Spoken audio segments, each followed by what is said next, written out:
Hello everyone, আসসালামু আলাইকুম। আশা করি যে যেখানে বসে ভিডিওটি দেখছেন সবাই ভালো আছেন, সুস্থ আছেন।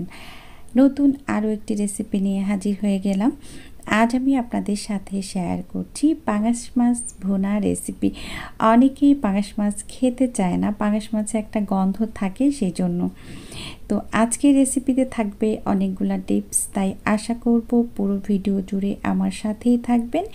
কিভাবে গন্ধ দূর করে বেশি মজা করে পাঙাশ মাছ ভুনা করা যায় সেই সকল টিপস সহ আজকের রেসিপি। তাহলে আর বেশি কথা বাড়াচ্ছি না, চলুন রেসিপি দেখে আসি। প্রথমেই আমি এখানে কয়েক পিস মাছ নিয়ে নিয়েছি, টোটাল 7 পিস মাছ। তো মাছটাকে একটু হালকা গরম পানি এবং লবণ লেবু দিয়ে ভালো করে ধুয়ে নিয়েছি। তারপর আমি একটু ঝরিয়ে নিয়েছি যাতে করে পানিটা চলে যায়। তারপর এখানে আমি দিয়ে দিচ্ছি হলুদ, তারপর দিচ্ছি শুকনা মরিচের গুঁড়া, তারপর দিয়ে দিব লবণ। এখানে আমি পরিমাণটা বলছি না, কারণ যেহেতু রান্নায় আমি সব কিছু আবার ব্যবহার করব, এখানে সামান্য সামান্য করে দিলেই হয়ে যাবে। লবণটা দিয়ে এখন আমি হাত দিয়ে ভালো করে মাখিয়ে নিব। অনেকেই পাঙাশ মাছ খেতে পছন্দ করেন, বাট গন্ধর জন্য ভালো লাগে না। তবে আমি কিন্তু পাঙাশ মাছ অনেক বেশি পছন্দ করি, তাই আসলে কিভাবে বেশি মজা হবে আমি সেইটাই সবসময় চেষ্টা করেছি। তো আমার কাছে যেটা বেস্ট মনে হয়েছে সেটাই আজ শেয়ার করছি। আমার লবণ হলুদ মরিচ মাখানো হয়ে গিয়েছে, রান্নায় চলে এসেছি। কড়াই বসিয়ে দিয়েছি, গরম হয়ে গিয়েছে যখন, তখন দিয়ে দিচ্ছি তেল।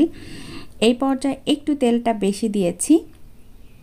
তারপর তেলটা যখন ভালো করে গরম হয়েছে তখন আমি এখানে মাছ দিয়ে দিচ্ছি। আর অবশ্যই মাছ ভাজি করার আগে তেলটা ভালো করে গরম করে নিতে হবে। এখন আমি আমার সুবিধা মতো এখানে যে কয়টা ধরে আর কি, তো সেইভাবে আমি মাছগুলো দিয়ে উল্টে পাল্টে ভালো করে ভেজে নিব। আর আমি যেহেতু পাঙাশ মাছ প্রায় রান্না করি, খুব মজা হয় এবং সবাই বেশি পছন্দ করে। তো যেভাবে আসলে আমি বাসায় করে থাকি সব সময়, সেটাই আমি আসলে আপনাদের সাথে শেয়ার করছি।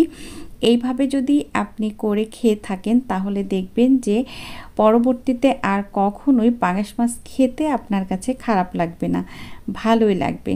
একটা সময় কিন্তু আমার কাছেও পাঙাশ মাছ একদমই পছন্দ ছিল না, তবে তখন আমি এই রেসিপিটা জানতাম না। যাই হোক, আমি উল্টে পাল্টে মাছগুলোকে ভালো করে ভেজে নিয়েছি, দেখতে পাচ্ছেন। আর এটা কিন্তু একদম টাটকা মাছ, বাজার থেকে নিয়ে এসেই আমি রান্না করছি, তাই আসলে কড়া ভাজি দিচ্ছি না। তো ভাজা হয়ে গিয়েছে, এখন আমি তুলে নিচ্ছি। মাছটা তুলে নিয়ে সেই কড়াইতে এখন আমি প্রায় 1 কাপের মতো পেঁয়াজ কুচি দিয়ে দিলাম। আর পেঁয়াজটাকে এখন আমি ভালো করে ভেজে নিব। এই পর্যায়ে একেবারে পুড়িয়ে ফেলা যাবে না, জাস্ট বেরেস্তার মতো করে ভেজে নিতে হবে। তো ভাজা হয়ে গিয়েছে, এখন মশলা অ্যাড করছি। দেখতে পাচ্ছেন এই যে এলাচ আর দারচিনি, এটাই মেইন মশলা। এটাকে ভালো করে ছেঁচে আমি দিয়ে দিলাম। আর অবশ্যই এলাচ দেওয়ার চেষ্টা করবেন, 3 থেকে 4টা বা বেশি মাছ হলে আরও বেশি। এখন মশলা অ্যাড করব, দিয়ে দিচ্ছি 2 চা চামচ পেঁয়াজ বাটা, এখন দিচ্ছি 1 চা চামচ রসুন বাটা, 1 চা চামচ আদা বাটা, এখন দিচ্ছি 1 চা চামচ জিরা বাটা, আর হাফ চা চামচের একটু বেশি পরিমাণে শুকনা মরিচ বাটা। আমি বাটা ব্যবহার করেছি, আপনারা চাইলে এখানে শুকনা মরিচের গুঁড়াটাও ব্যবহার করতে পারেন। এখন একটু নাড়াচাড়া করলাম। এই পর্যায়ে আমি দিয়ে দিচ্ছি এই হাফ চা চামচের মতো হলুদের গুঁড়া, আর এখন দিয়ে দিচ্ছি স্বাদ মতো লবণ। এই পর্যায়ে আমি মশলাকে কষানোর জন্য এখানে পানি ব্যবহার করব। আর নতুনদের জন্য টিপস দিয়ে দিই, মশলা যত ভালো কষানো হবে রান্নার টেস্ট ততটাই ভালো আসবে। এই পর্যায়ে একটু নাড়াচাড়া করে নিয়েছি। তারপর এখন মশলা কষানোর জন্য আমি এখানে পানি দিয়ে দিচ্ছি। আর অবশ্যই রান্না করার সময় চুলার আঁচ মিডিয়ামে রেখে রান্নাটা করবেন, কারণ অনেক সময় দেখা যায় যে চুলার আঁচ বাড়িয়ে রান্না করলে তখন তাড়াতাড়ি পানিটা শুকিয়ে যায়, ভালোভাবে কিন্তু মশলা কষানো হয় না। সেক্ষেত্রেও দেখা যাচ্ছে রান্নার টেস্ট একটু হেরফের হয়। তো যাই হোক, একটু ধীরে সুস্থে রান্নাটা করতে হবে।